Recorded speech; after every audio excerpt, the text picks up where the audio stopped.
नमस्कार बंधुरा welcome to my channel homestyle cooking with Sonali. आज के आरेकटी नतून रेसिपि आपनादेर सामने निये चले एलाम। तो आज के जे रेसिपिटी आपनादेर सामने तुले धरछि सेटी होच्छे बोयाल माछेर रेसिपि। तो बोयाल माछ अनेकेई भालोबासेन, आमि जेभावे बोयाल माछटा आजके रान्ना करब सेटाई आपनादेर सामने तुले धरछि। तो एखाने देखते पाच्छेन 5 पिस बेश बड़ो साइजेर बोयाल माछ नेওয়া रयेछे। तो ये बोयाल माछ निয়েছি, তার সাথে এখানে যে উপকরণগুলো রয়েছে সেগুলো এক এক করে দেখিয়ে দিচ্ছি। আলু কেটেছি, লম্বা লম্বা করে কেটে নেওয়া রয়েছে, সমস্ত কেটে ধুয়ে পরিষ্কার করে রাখা রয়েছে।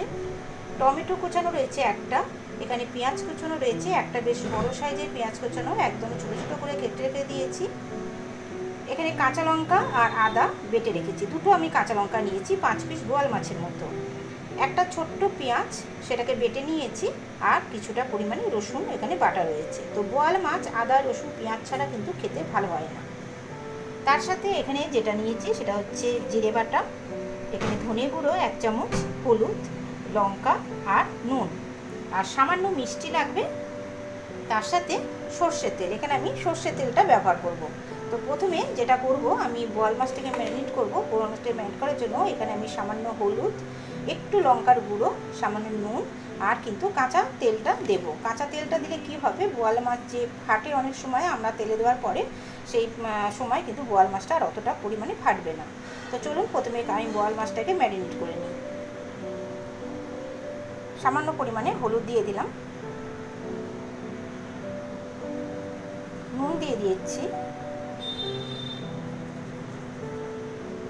এখানে সামান্য পরিমাণে লঙ্কার গুঁড়ো দিচ্ছি। এইভাবে মাখিয়ে রাখলে बोयाल মাছটা কিন্তু খেতেও খুব সুন্দর লাগে, আর बोयाल মাছটা সেইভাবে ফাটবে না। আর এখানে খানিকটা সর্ষের তেল আমি মাখিয়ে নিচ্ছি। এবার প্রত্যেকটা बोयाल মাছ খুব ভালো করে আমি এইভাবে মাখিয়ে নেব।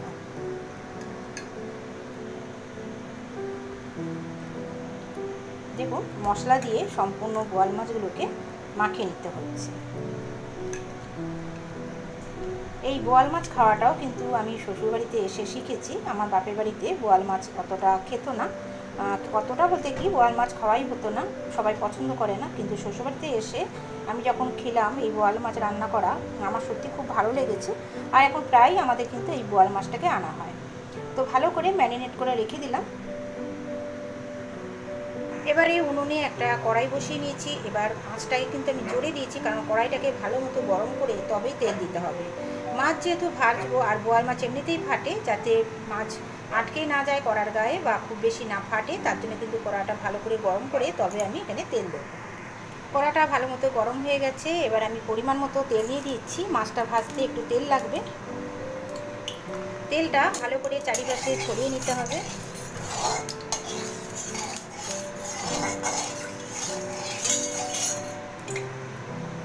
তেলটা ভালো করে গরম হলে এক এক করে মাছগুলো ভেজে আমি তুলে রাখবো।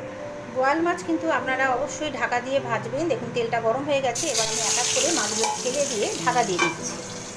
একদম আঁচটা কমিয়ে बोयाल মাছটাকে এবার আমি তুলে নেব। খুব বেশি এই মাছ ভাজতে লাগে না, কড়া মাছ ভাজা बोयाल মাছ খেতে ভালো লাগে না, তো হালকাভাবে ভেজে তুলে নিতে হবে।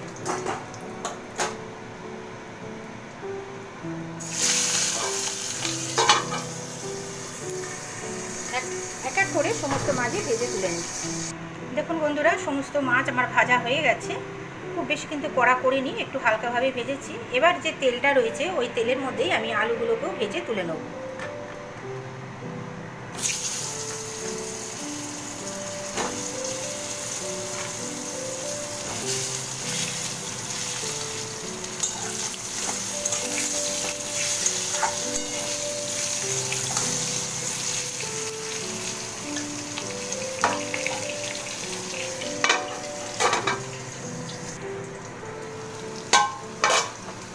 আলুগুলো মোটামুটি ভাজা হয়ে গেছে, তো এই অবস্থায় আলুগুলোকে তুলে রাখবো।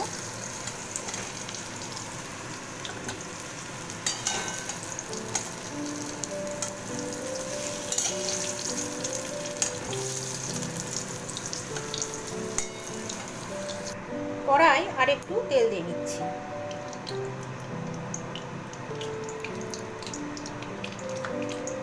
এবার এখানে দুটো তেজপাতা আর একটু জিরে ফোড়ন দিয়ে নিলাম। ফোড়নটা একটু নাড়াচাড়া করে নিয়ে এর মধ্যে আমি পেঁয়াজ কুচনোটা দিয়ে দেবো।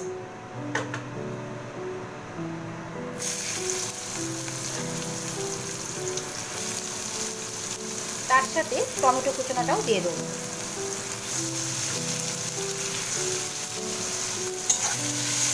এবার নাড়তে থাকবো, একটু ভাজা ভাজা করবো যতক্ষণ টমেটোটা একটু গলে যায়। সামান্য এখানে নুন ব্যবহার করব, নুন দিলে কি হয় টমেটো কিন্তু খুব তাড়াতাড়ি গলে যায়।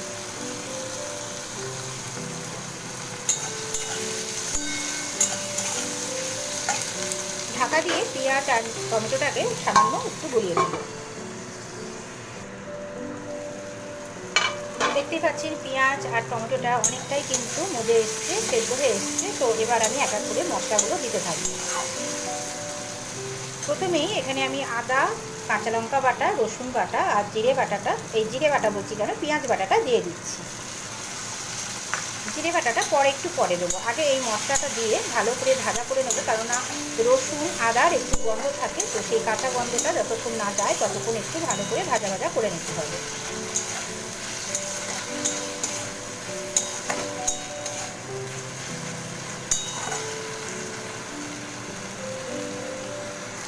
একটু ভাজা ভাজা করে নিয়ে আমি এখানে নুন, কাশ্মীরি লঙ্কার গুঁড়ো আর হলুদ, সামান্য চিনি সবটাই একবারে দিয়ে দিচ্ছি।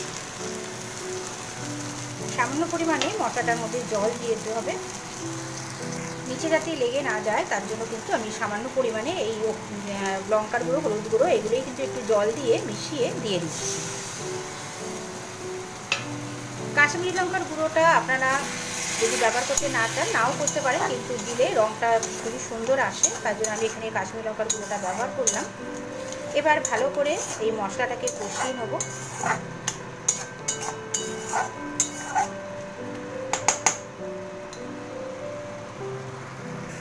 কিছুটা কষিয়ে নেওয়ার পরে দেখুন এখন একটু সুন্দর গন্ধ ছাড়ছে, পেঁয়াজ আদা রসুনের একটা সুন্দর যখন গন্ধ ছাড়বে তখন আমি জিরে বাটা আর ধনে গুঁড়োটা দিয়ে দেবো। এটা দিয়েও এবার ভালো করে কষাতে হবে। এবার আমি একদম সমস্ত উপকরণ এর মধ্যে পড়ে গেছে, তো ঢাকা দিয়ে কম আঁচে মশলাটাকে কষাবো। আরও খানিকটা সামান্য পরিমাণে এখানে জল ব্যবহার করব। আর আপনারা টমেটোর পরিবর্তে যদি টক দই দিয়ে করেন সেটাও কিন্তু খেতে খুবই সুন্দর হয়, যদি টক দই থাকে তো সেটাও আপনারা ব্যবহার করতে পারেন। তো দেখুন মশলাটা দেওয়া হয়ে গেছে, এবার ঢাকা দিয়ে একদম ধিমে আঁচে এটাকে রান্না করতে হবে, কিছুটা কষিয়ে নেব। অনেকটা তেল ছাড়তে শুরু করেছে, তো এই সময় আমি আরেকটু জল দেবো, কারণ নিচের দিকে মশলাটা অনেক সময় লেগে যায়। তো সামান্য পরিমাণে জল দিয়ে মশলাটাকে কষাতে থাকতে হবে যতক্ষণ না ভালো করে যে জিরে বাটা, আদা বাটা, রসুন বাটা, পেঁয়াজ বাটা সমস্ত উপকরণ দিয়েছি সেই মশলাটা সুন্দর একটা সুগন্ধ বের হয়, ততক্ষণ কিন্তু মশলাটাকে এইভাবে আমাদের সামান্য সামান্য জল দিয়ে সমানে কষাতে থাকতে হবে ঢাকা দিয়ে। আবারও 5 মিনিটের জন্য আমি ঢাকা দিয়ে দিচ্ছি। এদিকে পাশে কিন্তু একটা জায়গা করে আমি গরম জল বসিয়ে দিয়েছি। তো গরম জল রান্নায় ব্যবহার করলে রান্নাটা যেমন খুব তাড়াতাড়ি হয়, সেই তরকারিটা কিন্তু খেতেও খুব সুস্বাদু হয়। দেখুন বন্ধুরা কত সুন্দর তেল ছাড়তে শুরু করে দিয়েছে। তো এবার আমি একটু মশলাটাকে ভালো করে নাড়াচাড়া করে নিয়ে সামান্য পরিমাণে এখানে গরম জল ব্যবহার করব, করে যে আলুগুলো ভাজা রয়েছে সেই আলুগুলোকে এর মধ্যে দিয়ে দেবো।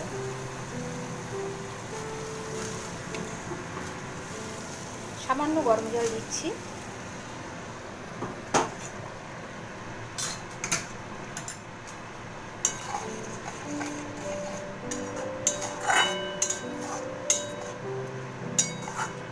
যে কোনো রান্না মশলা যদি সুন্দর কষানো হয় কিন্তু সেই রান্নার সত্যি টেস্ট আলাদা হয়।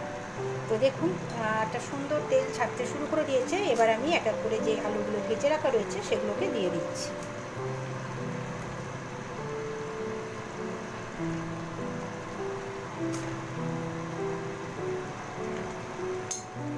মশলার সাথে ভালো করে মিশিয়ে নেব, নিয়ে আবার ঢাকা দিয়ে খানিকক্ষণ এটাকে রান্না করব, যাতে আলুগুলো যেটুকুনি অংশ এখনো সেদ্ধ হতে বাকি আছে সেটাও সেদ্ধ হয়ে যাবে।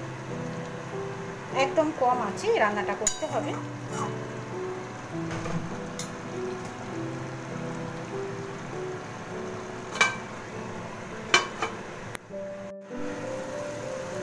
দেখুন বন্ধুরা অনেকটা মশলা একদম কষে গেছে, তো আর তেলটাও বেরোতে শুরু করে দিয়েছে। এই অবস্থায় আমি কিন্তু যে গরম জলটা রেখেছি সেটা দিয়ে দিচ্ছি।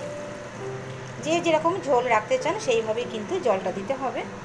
তো আমি এখানে খুব বেশি ঝোল রাখবো না, তো এই অল্প করেই দিলাম।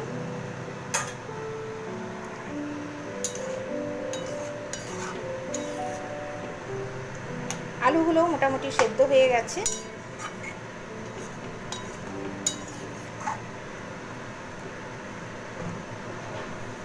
জলটা আর একটু ফুটে গেলে এবার আমি একে একে মাছগুলো ছেড়ে দেবো। তো বন্ধুরা, ঝোলটা ফুটে এসেছে, আলুগুলো সেদ্ধ হয়ে গেছে, এবার আমি মাছগুলোকে এর মধ্যে দিয়ে দেবো।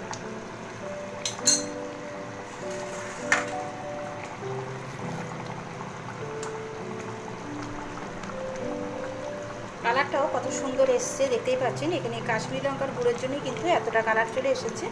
এটা এতটা সুন্দর লঙ্কা কিন্তু এতটা পরিমাণে আমি দিইনি যে তার জন্য কালার, এটা সম্পূর্ণ কাশ্মীরি লঙ্কার জন্যই কালারটা এসছে। এবার 1 মিনিটের জন্য মাত্র ঢাকা দিয়ে রাখবো, যাতে মাছটা এই ঝোলেতে ভালো করে সেদ্ধ হয়ে যায়।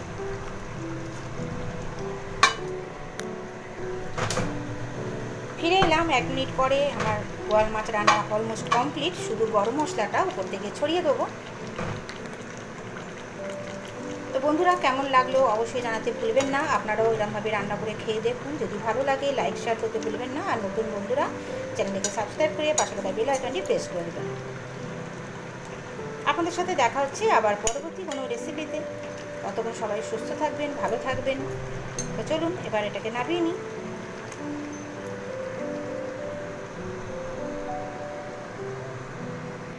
কেমন লাগলো অবশ্যই কিন্তু জানাতে বন্ধুরা ভুলবেন না। আজ তবে এই পর্যন্ত। নমস্কার বন্ধুরা।